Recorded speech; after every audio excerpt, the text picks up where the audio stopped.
কেউ মালা কেউ তজবি গলে, তাই তো রেজাদ ভিন্ন বলে। নমস্কার ও আবাব, আপনাদের সবাইকে স্বাগত জানাই আমাদের আজকের বিশেষ ভিডিওতে। আজ আমরা সবাই জানব লালন ফকিরের একটি গল্প। ভিডিওটি দেখে ভালো লাগলে লাইক, কমেন্ট ও সাবস্ক্রাইব করে দেবেন। চলুন শুরু করা যাক। কালীগঙ্গা নদীর জল তখন ধীর গতিতে বয়ে চলেছে।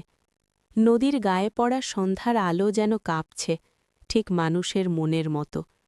ছেঁউড়িয়ার মাটির আখড়াটার সামনে বসে আছেন এক মানুষ, চেহারায় বয়সের ছাপ, চোখে অদ্ভুত এক প্রশান্ত দৃঢ়তা। তিনি কোনো রাজা নন, কোনো পণ্ডিত নন, কোনো ধর্মগুরু বলেও নিজেকে পরিচয় দেন না। তবু দূর দূরান্ত থেকে মানুষ ছুটে আসে তার কাছে। তার নাম লালন ফকির। এই বাংলার মাটিতে তখন বিভেদের শেকড় গভীর। হিন্দু মুসলমানের বিভাজন, জাতের উঁচু নিচু দেয়াল, ইংরেজ শাসনের অবমাননা, সব মিলিয়ে মানুষ যেন মানুষকে ভুলে যাচ্ছে। ঠিক সেই সময়ে লালন গান গেয়ে প্রশ্ন তোলেন, মানুষ মানে কি? শরীর না মন? নাম না অনুভব? একদিন ভোরবেলা আখড়ার দিকে হাঁটতে হাঁটতে এক যুবক থমকে দাঁড়াল। তার নাম অনিরুদ্ধ। কলকাতায় বড় হয়েছে, ইংরেজি শিক্ষা পেয়েছে, কিন্তু বুকের ভেতর অজানা অস্বস্তি। সে দেখল আখড়ার ভেতরে বিভিন্ন রকম মানুষ একসঙ্গে বসে আছে। কেউ চাষা, কেউ জেলে, কেউ বাউল, কেউ মুসলমান ফকির, কেউ ব্রাহ্মণ, কিন্তু কারও মুখে পরিচয়ের অহংকার নেই।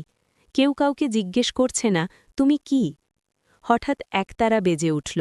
লালন গাইতে শুরু করলেন, সব লোকে কয় লালন কি জাত সংসারে, লালন বলে জাতের কি রূপ দেখলাম না রে। অনিরুদ্ধের মনে হল এই গান যেন তার বুকের ভেতর জমে থাকা প্রশ্নগুলোকে এক এক করে নাড়া দিচ্ছে। গান শেষ হলে সে সামনে এগিয়ে গিয়ে জিজ্ঞেস করল, আপনি কি সত্যিই জাত মানেন না? লালন তাকালেন, মৃদু হাসলেন, বললেন, আমি মানুষ মানি। মানুষকে টুকরো করলে আর মানুষ থাকে না। অনিরুদ্ধ সেদিন আখড়া ছাড়তে পারল না। একদিন, 2 দিন, তারপর সপ্তাহ কেটে গেল। সে দেখল লালন কাউকে উপদেশ দেন না, কাউকে তর্কে হারান না। তিনি শুধু প্রশ্ন করেন, আর মানুষকে নিজের ভেতরে তাকাতে বলেন। কেউ জিজ্ঞেস করলে ধর্মের কথা, তিনি বলেন, ধর্ম যদি মানুষকে ভালোবাসতে না শেখায়, তবে সে ধর্মের কি দরকার? কেউ জাতের কথা তুললে বলেন, জন্মের আগে তো কেউ জাত নিয়ে আসে না। রাতে নদীর ধারে বসে লালন অনেক সময় নীরব থাকেন। সেই নীরবতাও যেন কথা বলে। অনিরুদ্ধ একদিন সাহস করে জানতে চাইল, আপনি কিভাবে এই পথ পেলেন? তখন লালন নিজের জীবনের কথা বললেন, কিভাবে বসন্ত রোগে আক্রান্ত হয়ে পরিবার থেকে বিচ্ছিন্ন হলেন, কিভাবে এক মুসলমান পরিবার তাকে আশ্রয় দিল, কিভাবে গুরু সিরাজ সাঁইয়ের কাছে দীক্ষা পেলেন। বললেন, সেদিন বুঝেছিলাম বিপদে মানুষ মানুষকেই খোঁজে, ধর্মকে নয়। আখড়ায় অনেক সময় বিরোধও আসে। একদিন এক পণ্ডিত এসে চেঁচিয়ে বলল, তুমি সমাজ নষ্ট করছ। লালন শান্তভাবে উত্তর দিলেন, যে সমাজ মানুষকে মানুষ হতে দেয় না, সেই সমাজ নিজেই নষ্ট। পণ্ডিত চুপ করে চলে গেল, আর আখড়ায় বসে থাকা মানুষগুলো আরও গভীরভাবে লালনের কথা শুনতে লাগল। দিনের পর দিন অনিরুদ্ধ বদলে যেতে লাগল। তার ভেতরের অহংকার, শিক্ষার দম্ভ, শহুরে শ্রেষ্ঠত্ব সব যেন ধীরে ধীরে গলে গেল। সে বুঝতে পারল, এখানে কেউ কাউকে ছোট করে না, আবার বড়ও করে না। সবাই সমান, কারণ সবাই মানুষ। এক রাতে অনিরুদ্ধ জিজ্ঞেস করল, আমি কলকাতায় ফিরে গেলে কি করব? লালন বললেন, যা করবি মানুষ হয়ে করবি, মানুষের দুঃখ বুঝে করবি, তার বেশি কোনো সাধনা নেই।